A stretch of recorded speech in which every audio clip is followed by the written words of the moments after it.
Bodoland University-a Bodolandनि जोंनि सोमावसारनायजों मुंख्लंफोरनि अबदानजों मोननाय बियो गंसेल' नायल' जाल' इउनिभारसिटि बे इउनिभारसिटिनि गेजेरजों जोंनि बर'फोरनि लोगोसे बड'लेण्डआव थानाय गुबुन गुबुन हारि हारिसाफोरनि फरायसाफोरनि सोलोंथाइ बिथिङै जौगानानै सुबुं सम्पद दानायनि सिमाङा जोंहा बे इउनिभारसिटिखौ लानानै दङ नाथाय बे इउनिभारसिटिनि आथिखालनि हालोदा साबजाथाव नङा मोजां नङा बे इउनिभारसिटिया मोनसे बदनाम दिनै जाफैदों आरो बियो जादों होनोब्ला प्रफेसर लाइस्राम लाटु सिं भाइस चेन्सेलर बिथांनि थाखाय जादों होननानै जोङो दिनै फोरमान मोनदों प्रफेसर लाइस्राम लाटु सिं बिथाङा गावनि भाइस चेन्सेलर बे पस्ट बेखौ लानानै गावनि बे गोहो बेखौ लानानै बिथाङा अनियम माखासे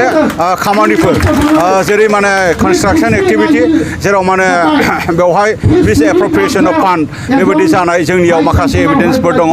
लोगोसे बिथाङा इन्टारभिउ लाया हुसियायै सोरनोबा PhD एडमिशन होनाय बेफोरबायदि थासारिफोरखौ जोङो नुदों आरो बिथाङा दिनै मा होनदों समायाव माने जेरैबायदि सेमिस्टार आन्डार ग्रेजुवेट कर्सनि जेनाखि रिजाल्ट होनांगौ बिथांमोना होनो हायाखै जायनि जाउनाव जोंनि फरायसाफोरा माने गुबुन इउनिभारसिटियाव गुबुन कलेजाव एडमिशन लाहैनायाव एडमिशन मोननो थांनायाव माने बेबायदि माने जेंना जायो आरो बे भाइस चेन्सेलरा ओरैबायदिसिम मावबावदों जे जाय बिथाङा सेक्सुवेल हारासमेन्टनि थाखाय माने सासपेनसन जानानै दङ बै बिथांनो रेगुलार माखासे फुल पेमेन्ट बेबायदि होबाय थानाय गावनि फेभारनि मानसि बेबायदि मोनसे खामानिखौ मावबाय थानाय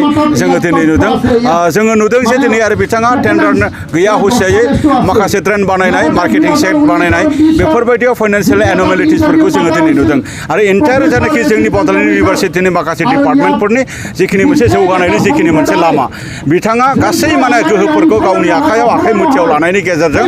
गोरोन्थि मोनसे सिन्ता आरो गोरोन्थि मोनसे लामाजों बिथाङा इउनिभारसिटिखौ सालायबाय थादों जायनि थाखाय बिथांखौ एन्टि कारापसन जिखिनि मोनसे डिपार्टमेन्ट भिजिलेन्स चिफ मिनिस्टार भिजिलेन्सनिसिम कमप्लेन होनाय जादोंमोन आरो बे कमप्लेन बायदियै चिफ मिनिस्टार भिजिलेन्स टीम आरो लोगोसे एन्टि कारापसन माने टीम बिथांमोना बिथांखौ नायबिजिरनायनि गेजेरजों बिथांखौ दायनिगिरि हिसाबै एभिडेन्स हिसाबै मोनदों दा बेनि थाखाय बिथांखौ एरेस्ट खालामदों नाथाय बिथांनो माने बेलबो माने होनानै दोननाय जादों बिथाङा दिनैनि तारिखआव जेलाव थानांगौमोन बिथाङा दिनै माने मा होनदों बेलाव थानाय मानसि आरो बेलाव थानाय मानसिनो इउनिभारसिटिखौ सालायनो माबोरै माने होबाय थानो हायो दा बेवहाय बयनिबो लुबैनाय आरो बयनिबो मोनसे दाबिनि गेजेरजों बिथांमोना बिथांखौ लिभआव थिनहरथ'दों आरो बिथांनि लिभनि जिखिनि डिउरेसन लिभनि माने टाइमलाइन दिनै माने जोबगोन आरो बिथाङा दिनै माने दिनैनि उनाव गाबोन बिथाङा अफिस माने एजुम खालामफिनगोन बेखौ जों दुलाराय फरायसा आफादा माब्लाबाबो लुबैनाय नङा जे बिथांनि गासै दायखौ नायजोबनानै आरो प्रमाण पत्र जिहेतु दंजोबसै बिथांखौ बिनिफ्राय माने होखारहरनांगौ सासपेनसन खालामनांगौ आयेन मथे बिथांखौ नायबिजिरनायनि गेजेरजों बिथांखौ जेलाव फाथायहरनांगौ आरो बड'लेण्ड इउनिभारसिटियाव सासे माने जग्य व्यक्तिखौहाय माने फुल प्लेजेड माने भाइस चेन्सेलर जोंनो थिसननांगौ जोङो बेखौ दाबि खालामदों आरो बे दाबिखौ आसामनि चिफ मिनिस्टार मानगोनां doctor Himanta Biswa Sarma chief minister बिथांनिसिम आरो आसामनि गभर्नर मानव गेदार बिथांनिसिम जोङो दाबिखौ होदों आरो बेबायदिनो जे जोंनि फरायसाफोरनि जिखिनि गुबुन गुबुन जेंनाफोर दिनै टाइमाव रिजाल्ट होनांगौनि खोथा बेखौ जोङो डिमान्ड खालामदों आरो ग्रेड सिटनि खोथा जोङो बेखौ डिमान्ड खालामदों आरो बड'लेण्ड इउनिभारसिटिनि जिखिनि मोनसे मान मर्यादा जेरैबायदि दङमोन बेखौ माने लाबोफिननांगौनि थाखाय आसाम सरकारा बेखौ खामानि मावनांगौ गभर्नर अफ आसामा खामानि मावनांगौ दा बे दाबिफोरखौनो लानानै जोङो दिनै गुवाहाटी बे ससलाव जोङो दिनैनि बे 3 घन्टानि जिखिनि धरना हाबाफारि बे हाबाफारिखौ जोङो लाफैनो गोनां जादों गोजोनदों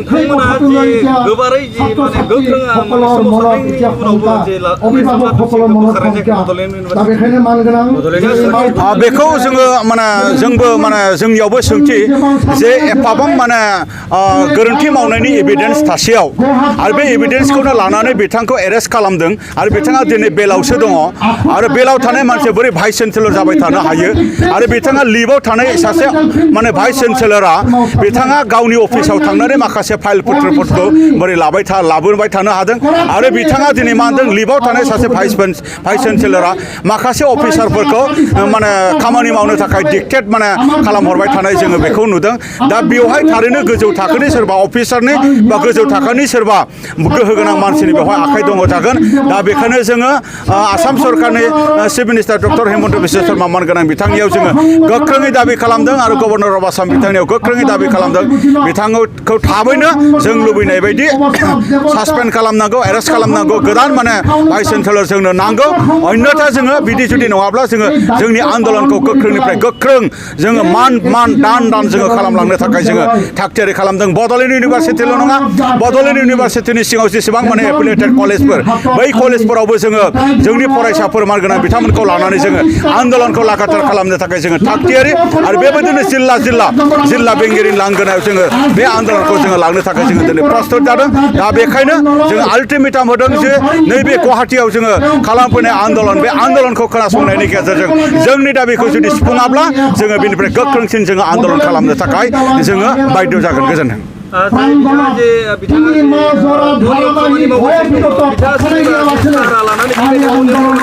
बे बाथ्राखौनो जों बुंबाय थादों जे बिथाङा सोरनिबा साहारा मोन्दों नामा आरो सासे दायनिगिरि मानसिनो सोरबा साहारा होदों नामा जुदि होदोंब्ला बियो जोंनि आसामनि थाखाय आनफर्चुनेट आरो बियो जोंनि एजुकेसनेल मोनसे एनभाइरनमेन्टनि थाखाय बियो आनफर्चुनेट आरो जोंनि बड'लेण्ड इउनिभारसिटिनि थाखाय बियो आनफर्चुनेट जायखौ जोङो माब्लाबाबो गनायनो हाया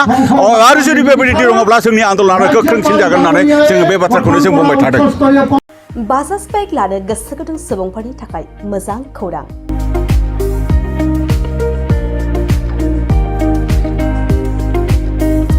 क'क्राझार जिल्लानि सेरफांगुरियाव थानाय पंका एन्टारप्राइज बाजाज श'रुमआ इन्डिपेन्डेन्स डेनि स्पेशल अफारखौ लानानै फैदों बे श'रुमाव थांनाय 1 आगस्तनिफ्राय 31 आगस्तसिम इन्डिपेन्डेन्स डेनि स्पेशल अफारजों लोगोसे एक्सचेन्ज होगासिनो दं बायग्रा सुबुंफ्रा एसेल' बिबांनि रां होग्रोनानै प्लेटिनियानि गासैबो बाजाज सिटिनि गासैबो मडेल आरो पालसार 125नि गासैबो मडेलफोरनि बाइकखौ आरसि इन्सुरेन्स लाफानानै 10,999 रां बेसेनावनो लवेस्ट डाउन पेमेन्ट होनानै बाइक लानो हागोन नोंथांमोना सेरफांगुरि आरो सराइबिलाव थानाय पंका एन्टारप्राइज बाजाज श'रुमाव इन्डिपेन्डेन्स डे स्पेशल अफारनि खाबुजों नोंथांनि लुबैनाय बाजाजनि बाइकखौ लांफैनो हागोन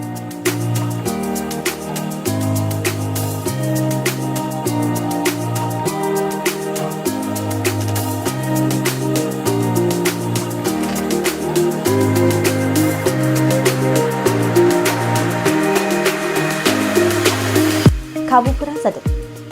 5 लिटार पेट्रल फ्री गंसे हेलमेट फ्री बाइक बायगिरिफोरनो 1,000 रां केशबेक हरफिननाय जागोन जुदि नोंथांमोना गोसो दंब्ला आबुङै मिन्थिबावनो थाखाय नैबे मबाइल नम्बर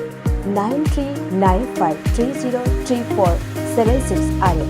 9101547892 आव थोंजों सोलायनो हागोन